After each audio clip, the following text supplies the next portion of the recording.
Saluton, kiel vi fartas? Bienvenidos una vez más a un nuevo episodio del curso de Esperanto de la economía P2P. En este caso es la lección 5, lecciono kvin. Estamos como siempre con Ian. ¿Cómo estás, Ian? ¿Todo bien? Todo bien, todo bien. Hoy sí estamos en la lección 5 de 12 del curso de Esperanto. Y hoy vamos a arrancar, al igual que siempre, con el dato curioso. Y en este caso traemos, sería un 3 en 1. Esto si van a la página de Wikipedia de Esperanto aparece. Em, pero bueno, básicamente es una mezcla entre cine y Esperanto, ¿no? Los momentos del cine donde se incluye vocabulario, carteles o directamente personajes hablando en Esperanto. Y el primero, bueno, es El Gran Dictador de Chaplin, donde la gente habla Esperanto. Donde tenés carteles, pósters y otras cosas que estaban Sí. decorando Esto porque en Chaplin alemán mismo era en Esperanto. esperantista. Sí, sí, sí, sí. Después, por ejemplo, tenemos em, el caso de Blade, que sería de Blade Runner, la película, ¿no? Donde están las réplicas y todo esto, que es la saga que después se cruza con Alien, dato curioso. Y en la que aparece Trinity, en un momento, una de las acciones transcurre en una ciudad que es bilingüe, esperanto inglés, y ves carteles y todo este tipo de cosas en esperanto y en inglés. Y inclusive en un momento em, hay una charla entre uno de los protagonistas y un kiosquero en esperanto. Y otra película interesante que también está Interesante. muy buena, otra película que también está muy buena para ver, se llama Gattaca, con doble T. Eh, Parece que en el centro, ¿no? donde transcurre básicamente la acción principal, se emiten anuncios en esperanto. Eh, Así que si la vas a ver, puedes estar atento justamente a estos momentos. Pero interesante, cuan que menos. Total. Así que bueno, esos Y son bueno, casos de esperanto en la cultura popular. sí, exactamente. Sí, bueno, pasamos directamente. En este caso traemos nuevas palabras. No. Tablo, que en este caso es mesa. Akvo, que es agua. Cafo, café. Cafo. Pano, bueno, pano, que es pan. Pizzo, recuerden que la C suena como una TS. Pizzo, que es pizza, básicamente. Exactamente. Mola, que significa suave, sería soft en inglés. Seca, que significa seco. Y una, que significa joven. Pura, que significa puro, como el agua del Ah, glaciar. claro, otra traducción, por ejemplo, es limpio. Claro, exactamente. Farma, caliente. Y acá vamos a una de las principales cosas y más interesantes que tiene el Esperanto, que es Esto es de lo que el cuando alguien que está estudiando esperanto se encuentra con esto es... Ah, qué belleza. Ojalá todos los idiomas que estudié fueran así. Sí, esta es la mejor parte, prácticamente. Y, y es que en este caso tenemos un prefijo, que probablemente sea el que más uses, que se llama mal. Y lo curioso que tiene este prefijo es que indica lo opuesto a la palabra raíz. Entonces, por ejemplo, bona, que ya sabemos que es bueno, si le agregas malbona, significa malo. Como por ejemplo robar, lo cual está mal, el ladrón ese es malo. Después, farma, que es caliente, malfarma, frío. Esto es algo que es espectacular, es de las mejores cosas que tiene Esperanto.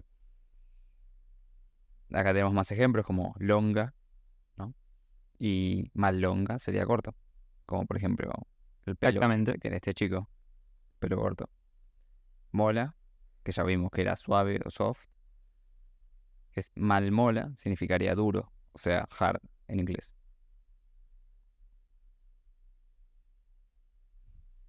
Entonces, por ejemplo, tenemos la tabla estás malpura, que significa que la mesa está sucia, o sea, que no está limpia, o pura, Exacto. sería en el caso también.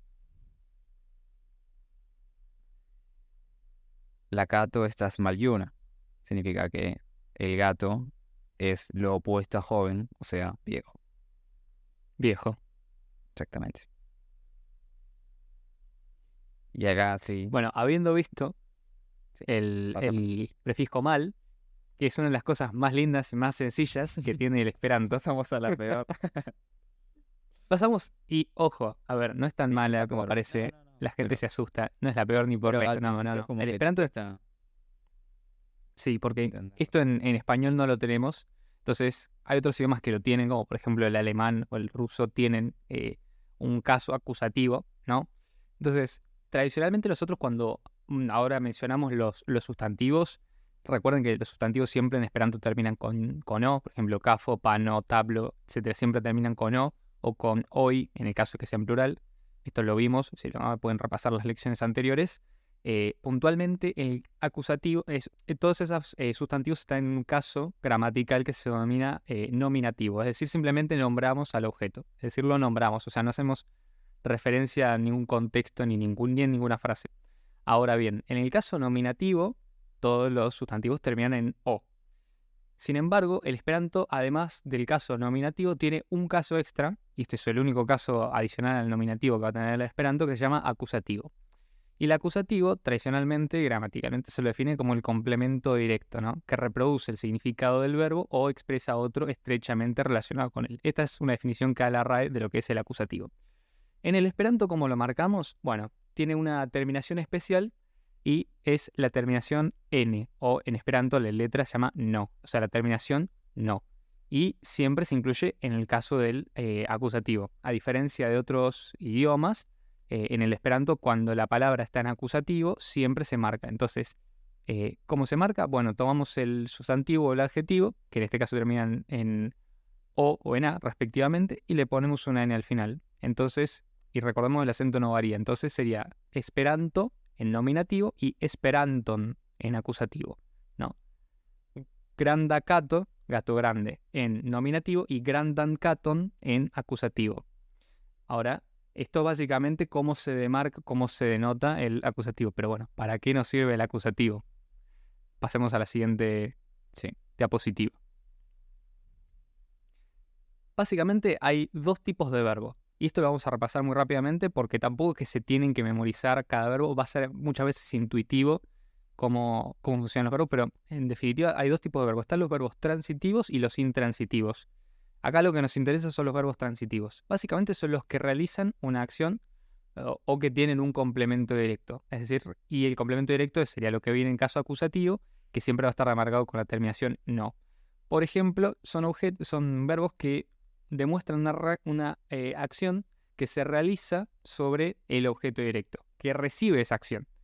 Y hay verbos que son intransitivos, por ejemplo, dormir, y transitivos, por ejemplo, mangi, que significa comer. O sea, dormi es un verbo intransitivo, porque yo no puedo decir yo duermo y un objeto directo. Sin embargo, yo puedo decir yo como, no sé, pizza, mi manjas pizzon. Entonces, en ese caso yo estaría trasladando la acción del verbo, o sea, hay una persona que la hace y una persona que la recibe.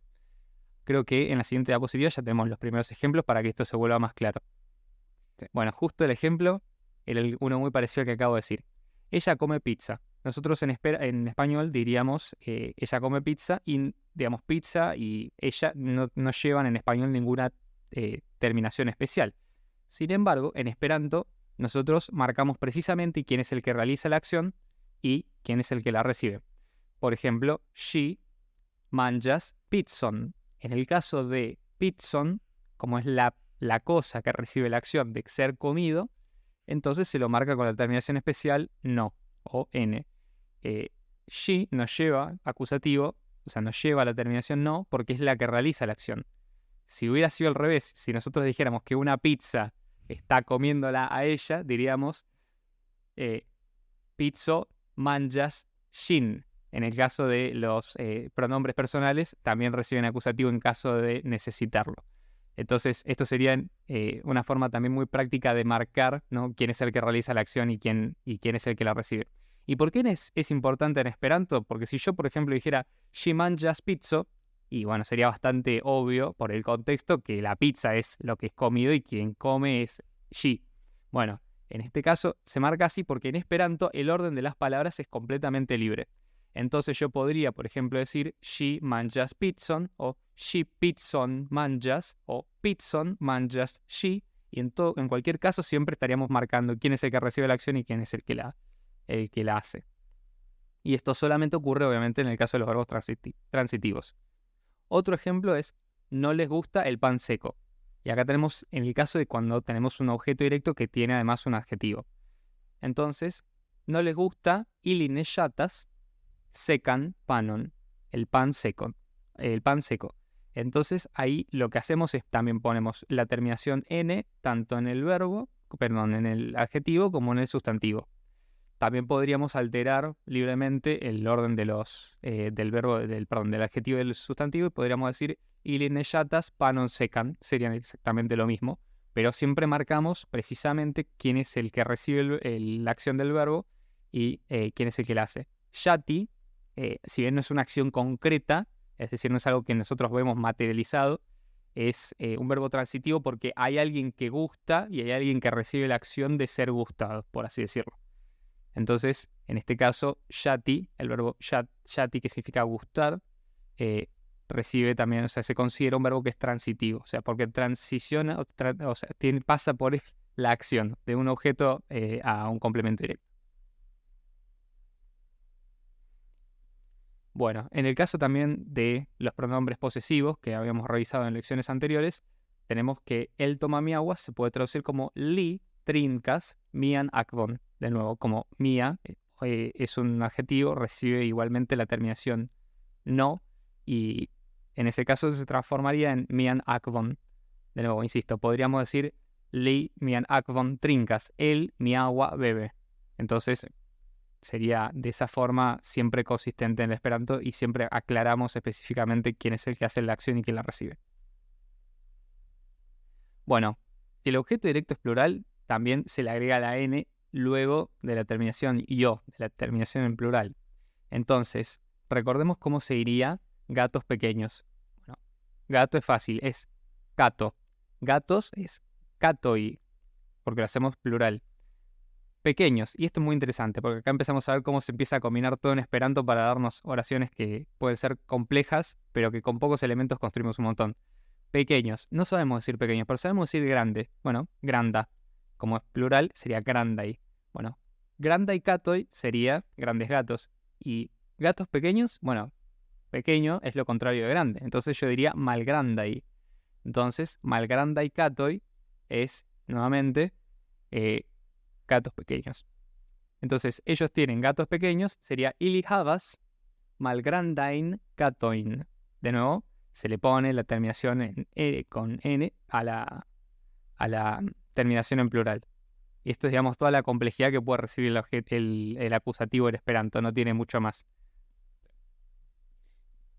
Y acá podemos ver justamente las distintas formas de que puedes organizar la frase y en todas se entienden de la misma forma gracias al acusativo.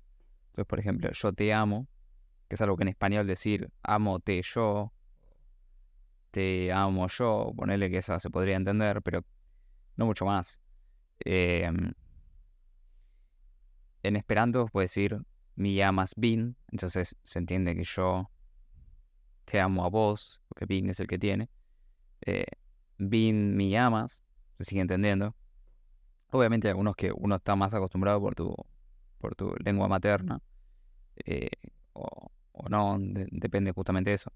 Pero todas las formas son válidas, son objetivamente válidas. Eh, Mi bin amas también, bin amas mi, amas bin mi, amas mi bin, todas son válidas en el Esperanto. Así que bueno, multan dankon. esperemos que les haya gustado este nuevo episodio. Nos vemos en el siguiente. Muchas gracias, Leo, por la genial explicación del acusativo. Dan con Alvi. Y nos vemos hasta luego. Gis revido. Gis.